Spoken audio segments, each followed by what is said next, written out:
Hello दोस्तों, स्वागत आप सभी का एक बार फिर से DLS न्यूज चैनल पर। तो आज तारीख होगी 20 नवंबर 2021, दिन शनिवार, और बात करते हैं आज के मुख्य समाचार और टुडे ब्रेकिंग न्यूज के अपडेट वीडियो में नजर डालते हैं देश भर की तमाम बड़ी खबरों पर। आज के अपडेट में चर्चा करेंगे रेल यात्रियों के लिए एक अच्छी खबर आ रही है, ट्रेनों में फिर से एक जरूरी सर्विस शुरू होने जा रही है। क्या हमें आपको बताऊंगा। वहीं आज 20 नवंबर को भारत बंद को लेकर भी एक बड़ी खबर अपडेट आ रहा है, वो भी जानेंगे। वहीं किसानों के लिए एक इंपॉर्टेंट न्यूज आ रही है कि इस डॉक्यूमेंट के बिना अब PM किसान सम्मान निधि का पैसा नहीं मिलेगा। यहाँ पर भी सरकार ने किसान भाई लोगों को एक बार फिर से इन्फॉर्मेशन देते हुए अपडेट किया है, ये भी जानेंगे। साथ ही प्रधानमंत्री नरेंद्र मोदी सरकार की तरफ से देशवासियों के लिए कुछ बड़े फैसले लिए गए हैं, कुछ नए नियम भी लागू किए गए हैं। स्टूडेंट छात्र छात्राओं के लिए भी जरूरी खबरें हैं। मौसम समाचार भी जानेंगे। भारतीय मौसम विभाग की तरफ से कई राज्यों में अगले 3 दिन तक लगातार बारिश होने की चेतावनी जारी की गई है। साथ ही शीतलहर और तेज ठंड पड़ने का अलर्ट भी आ रहा। तो कुल मिलाकर के एक एक करके आज की 50 बड़ी ही इंपोर्टेंट यानी कि काम की महत्वपूर्ण खबरों पर नजर डालते हैं फटाफट से। तो बिल्कुल आप बने रहेगा मेरे साथ इस वीडियो में और एकदम पूरा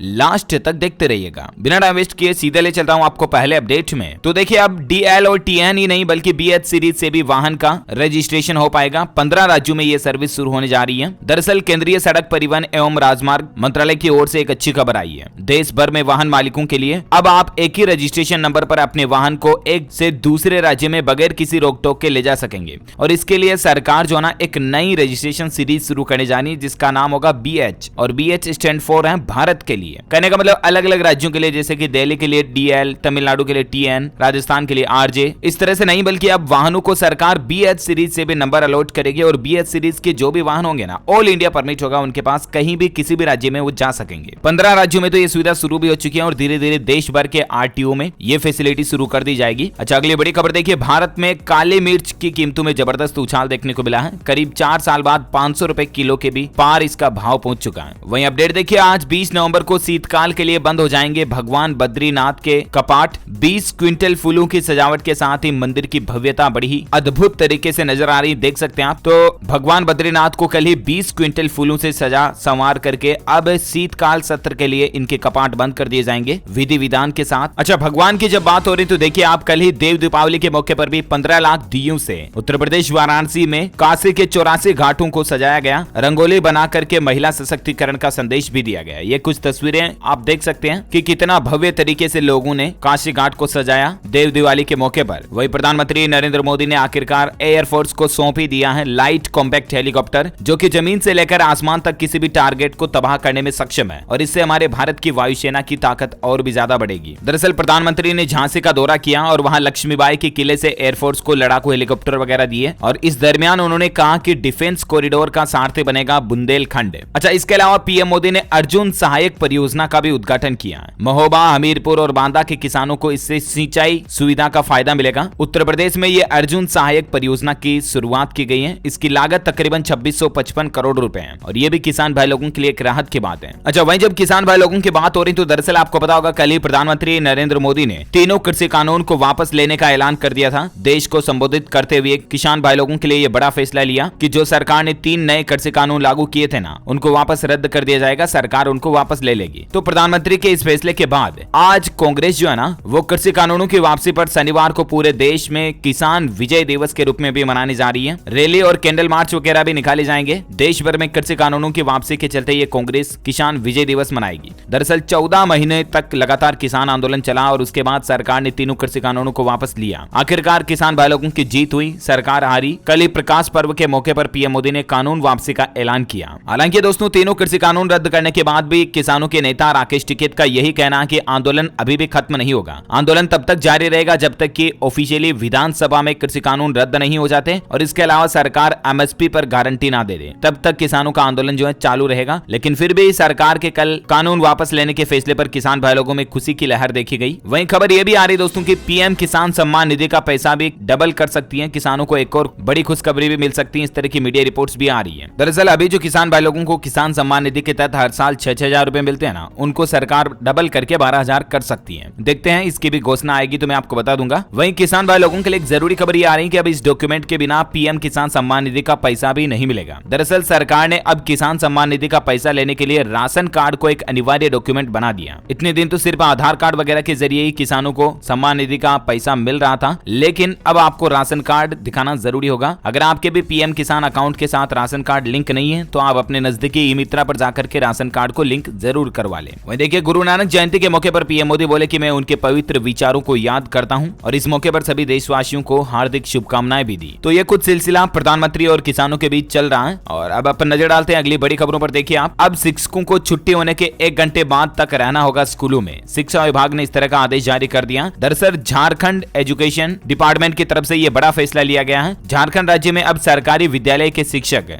अब छुट्टी होने के बाद भी 1 घंटे तक स्कूल में ही रहेंगे। और क्यों रहेंगे और तब तक वो क्या करेंगे, तो इसके लिए मानव संसाधन विकास विभाग की तरफ से एक प्लान तैयार किया गया कि वो जो 1 घंटा और एक्स्ट्रा रुकेंगे ना टीचर वगैरह, वो ये बात की भी तैयारी करेंगे कि अगले दिन स्टूडेंट्स को क्या पढ़ाना है, क्या कुछ प्लान रहेगा, क्या शेड्यूल रहेगा। इससे स्टूडेंट्स की एजुकेशन क्वालिटी बेहतर होगी। और भी कुछ नए नियम बनाए गए हैं टीचर्स वगैरह के लिए, तो आप स्क्रीन पर डिटेल्स देख सकते हैं। वहीं देखिए उत्तर प्रदेश में भी योगी सरकार ने सरकारी पेंशनर्स को बड़ी राहत दी है। पेंशन देने का तरीका बदल दिया है। अब रिटायर होने के 2 महीने के अंदर देना होगा पेंशन प्रमाण पत्र और पेंशन से संबंधित सभी जानकारी हर 15 दिन में उनके मोबाइल पर मैसेज के माध्यम से अलर्ट के रूप में भेजी जाएगी। वहीं सेवानिवृत्त यानी कि रिटायर होने के 2 महीने के अंदर ही पेंशनर्स का पेंशन प्रमाण पत्र जनरेट कर दिया जाएगा। ये योगी सरकार की तरफ से जो गवर्नमेंट रिटायर्ड कर्मचारी हैं उनके लिए बड़ा फैसला लागू किया गया। अच्छा वहीं देखिए दोस्तों, छत्तीसगढ़ राज्य के मुख्यमंत्री भूपेश बघेल की तरफ से एक बड़ा ऐलान आ रहा कि सरपंचों के वेतन में बढ़ोतरी की गई है और ग्राम पंचायतों को कुछ नए अधिकार दिए गए हैं। दरअसल कल ही जब देश की पूर्व प्रधानमंत्री इंदिरा गांधी की जयंती थी, उस मौके पर छत्तीसगढ़ कांग्रेस के प्रदेश स्तरीय पंचायती राज सम्मेलन में मुख्यमंत्री भूपेश बघेल ने कई ऐलान किए, जिसमें सरपंचों की सैलरी भी बढ़ाई जाएगी और भी कुछ की पॉइंट्स आप स्क्रीन पर देख सकते हैं। सरपंचों का जो मानदेय 2000 रुपए था उसको बढ़ाकर 4000 रुपए करने की घोषणा की है। वहीं सरपंचों को अब 50 लाख रुपए तक की लागत के कार्य कराने का अधिकार होगा और साथ ही ग्राम पंचायतों के पंचों को बैठक के लिए मिलने वाले 200 रुपए के भत्ते को बढ़ाकर भी 500 रुपए करने की घोषणा कर दी है। अच्छा वहीं देखिए भारत बंद पर एक बड़ी खबर आ रही कि 20 नवंबर को माओवादियों का भारत बंद रहने जाना। 1 करोड़ के इनामी नक्सली प्रशांत बोस की गिरफ्तारी के विरोध में कई बैनर और पोस्टर्स वगैरह भी जारी किए गए। दरअसल झारखंड पुलिस की गिरफ्तारी के बाद 1 करोड़ के इनामी नक्सली कमांडर प्रशांत बोस की पत्नी शीला मरांडी की तबीयत खराब हो गई थी। इलाज के लिए बुधवार को उसे रांची के रिम्स अस्पताल में भर्ती कराया गया और उसके बाद माओवादियों ने पूर्वी रीजनल ब्यूरो कमेटी के सचिव प्रशांत बोस और उसकी पत्नी शीला मरांडी की गिरफ्तारी के विरोध में 24 घंटे भारत बंद रखने का आह्वान किया है। हालांकि दोस्तों इनके भारत बंद को किसी भी तरह के संगठन का सपोर्ट नहीं मिल रहा है और इसके चलते मतलब दूसरी जगहों पर कोई बाजार वगैरह या सड़कें दुकानें वगैरह ये बंद रहने की कोई प्लानिंग नहीं है। इसलिए मतलब एज भारत खुला ही रहेगा। बस इनका कहना है कि ये आज 20 नवंबर को भारत बंद का ऐलान कर रहे हैं ऐसा,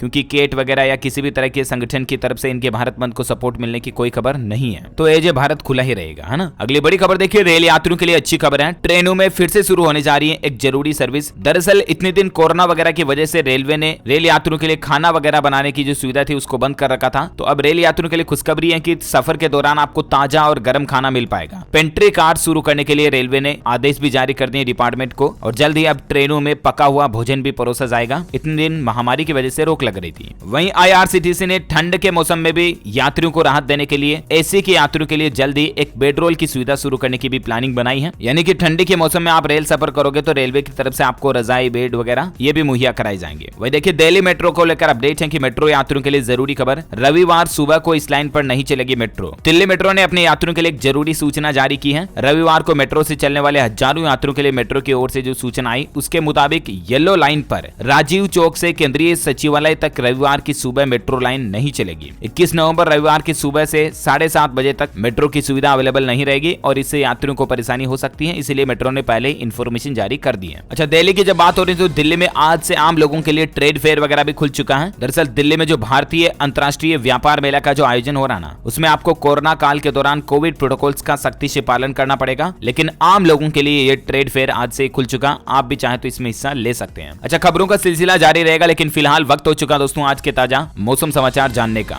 फटाफट से मैं आपको कुछ मौसम की हेडलाइंस न्यूज खबरें दिखाना चाहूंगा। देखिए आप, कई जगहों पर बाढ़ की तबाही देखने को मिल रही। तमिलनाडु, आंध्र प्रदेश और पुडुचेरी में भारी बारिश हुई। कल ही 10 लोगों के नदी में फंसने के बाद उनको हेलीकॉप्टर से रेस्क्यू करके बचाया गया। तमिलनाडु में तो देखिए भारी बारिश से एक मकान भी ढह गया, 4 बच्चों समेत 9 लोगों की जान भी चली गई। कई जगहों पर तबाही मची हुई है। आंध्र प्रदेश में देखिए झरने और नदियां उफान पर चल रहे हैं। तिरुपति मंदिर में भी पानी घुस गया, सैकड़ों गाड़ियां और जानवर बह गए। ये तस्वीर में आप देख सकते हैं कि किस तरह से गाय पशु वगैरह बहते हुए जा रहे हैं। तमिलनाडु, आंध्र प्रदेश वगैरह इन राज्यों में अभी मतलब बेमौसम की इतनी ज्यादा बारिश हो रही है दोस्तों की जितना बारिश के जो मिड मौसम में नहीं होता ना, उससे भी ज्यादा बाढ़ के हालात यहाँ पर अभी बने हुए हैं। देखिए आंध्र प्रदेश समेत निचले इलाकों में बाढ़ जैसी स्थिति बनी हुई है और इसके चलते कल और आज सभी शिक्षण संस्थान यानी कि school, college, coaching institute institute वगैरह ये भी बंद रहेंगे। राजस्थान में भी 7 जिलों में 24 घंटों में भारी बारिश की चेतावनी जारी की गई है। उदयपुर में 11 साल बाद नवंबर में सबसे ज्यादा बारिश देखने को मिली। फ्लाइट्स वगैरह भी कुछ कैंसिल हुई इसके चलते। वहीं सिर्फ भारत में नहीं दोस्तों, कनाडा में भी देखिए विनाशकारी बारिश से भीषण तबाही मची हुई है। बाढ़ में सैकड़ों लोगों की जान जाने की आशंका है। आपातकाल का ऐलान भी हो चुका है। कनाडा में पिछले 500 सालों के इतिहास में पहली बार इतनी भीषण बाढ़ अभी आई हुई है। हालात देखिए, मतलब बिना बारिश के मौसम में इतनी ज्यादा बारिश हो रही दुनिया भर के कई देशों में। अच्छा, वैसे संपूर्ण भारत के आज 20 नवंबर 2021 के मौसम पूर्वानुमान की अगर बात करें ना, तो आईएमडी और स्काईमेट वेदर की रिपोर्ट के मुताबिक अगले 24 घंटों के दौरान तटीय आंध्र प्रदेश, रायलसीमा, दक्षिण आंतरिक कर्नाटक के कुछ इलाकों में हल्की मध्यम बारिश की संभावना है। वहीं तमिलनाडु, केरल, तटीय कर्नाटक, कोंकण, गोवा, मध्य महाराष्ट्र और अंडमान निकोबार द्वीप समूह के भी अलग अलग हिस्सों में या एक दो स्थानों पर हल्की मध्यम बारिश हो सकती है। मध्य प्रदेश, विदर्भ, मराठवाड़ा, तेलंगाना, दक्षिण छत्तीसगढ़, दक्षिण उड़ीसा और लक्षद्वीप के भी कुछ हिस्सों में हल्की बारिश आपको देखने को मिल सकती है।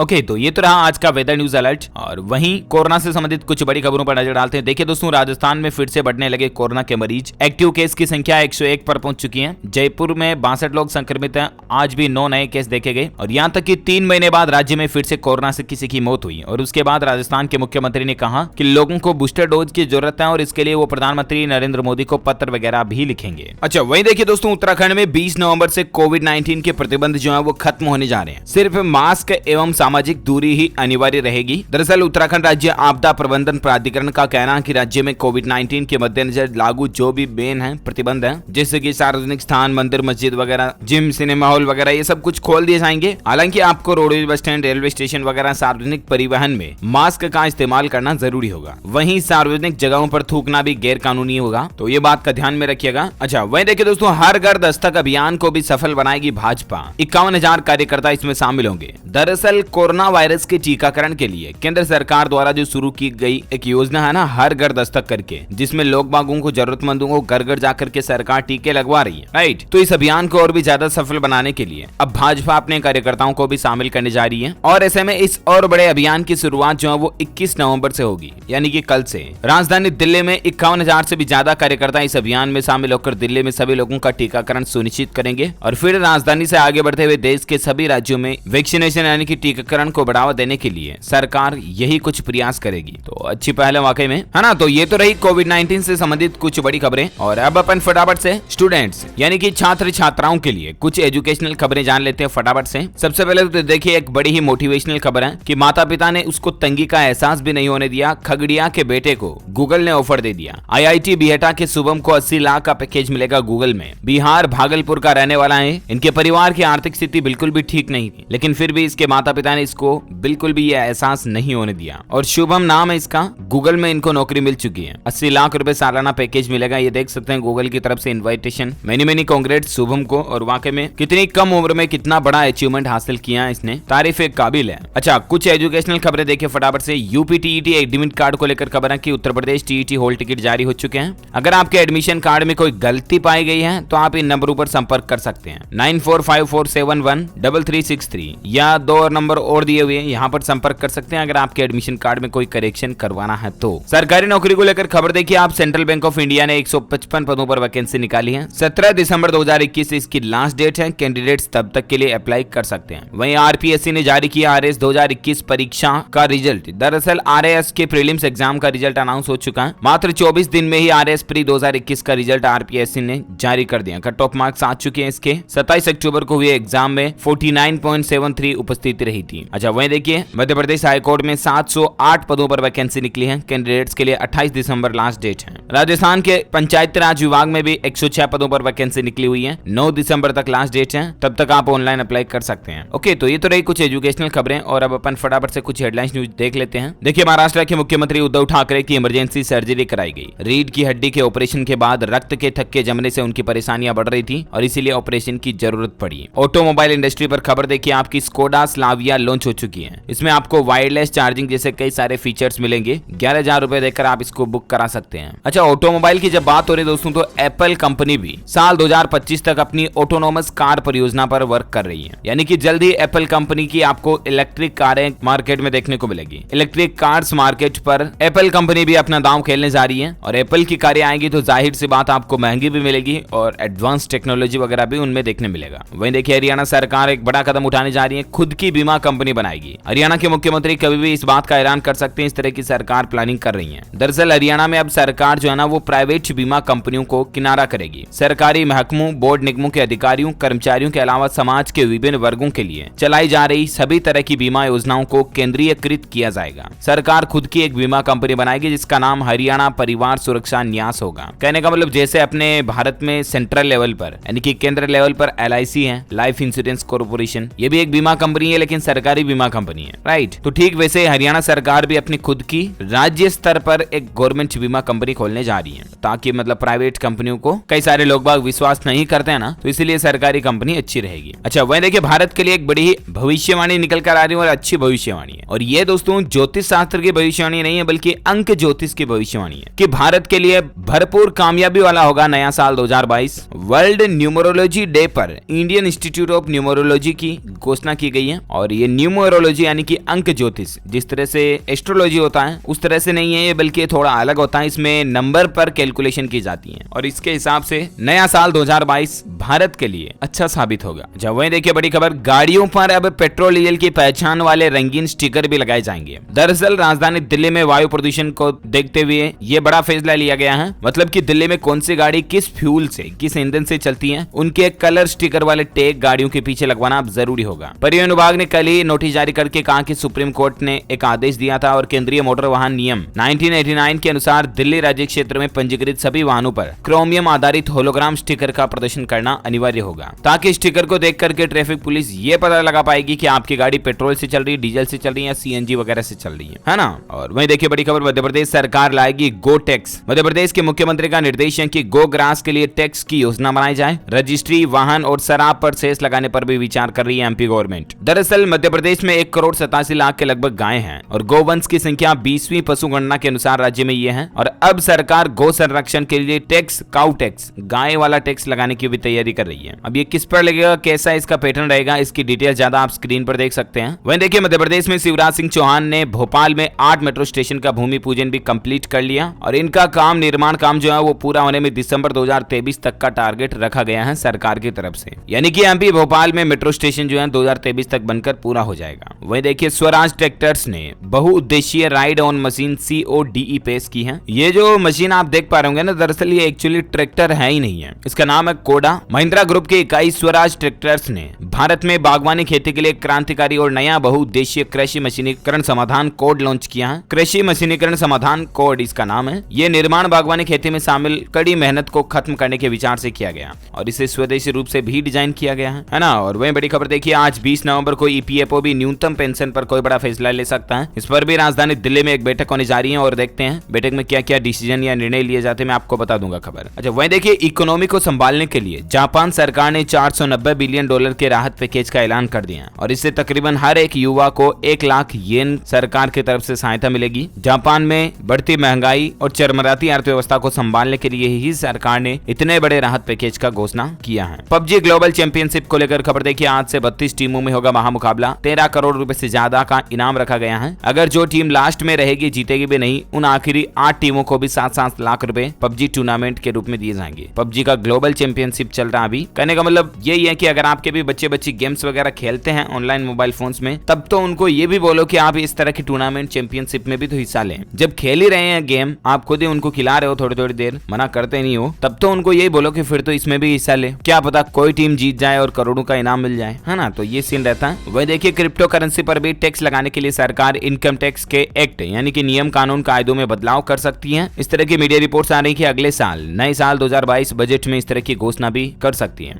लेट्स सी गवर्नमेंट की तरफ से और क्या कुछ अपडेट आता है वो मैं आपको बता दूंगा। ओके, तो उम्मीद है आज दिन भर की तमाम बड़ी खबरें, मुख्य समाचार का अपडेट वीडियो आपको जरूर जानने मिला होगा। और हाँ, आप मुझे इस सवाल का जवाब इस वीडियो के नीचे कमेंट बॉक्स में लिखिए कि दोस्तों वैलेंटाइन डे वीक जो है वो किस तारीख से किस तारीख के बीच मनाया जाता है, यानी कि वैलेंटाइंस वीक एग्जैक्टली कौन सी डेट के बीच में आता है, कमेंट करके बताइए। जो लोग इसका सही जवाब इस वीडियो के नीचे कमेंट में देंगे ना, वो रैंडमली सेलेक्ट होने पर आप हमारी DLS न्यूज टीम की तरफ से एक शानदार हैंड वॉच जीतने का मौका पाएंगे। ओके, साथ ही अगर आपको वीडियो अच्छा लगा तो इसे लाइक भी कीजिए, शेयर भी कीजिए अपने दोस्तों के साथ फेसबुक और व्हाट्सएप पर। और आप हमारे चैनल DLS न्यूज को सब्सक्राइब करके बेल आइकन भी जरूर दबाइए ताकि आपको रोजाना के ताजा अपडेट्स और काम की खबरें तुरंत आपके मोबाइल पर मिलती रहेगी। Thank you, take care, good bye, जय हिंद, जय भारत, वंदे मातरम।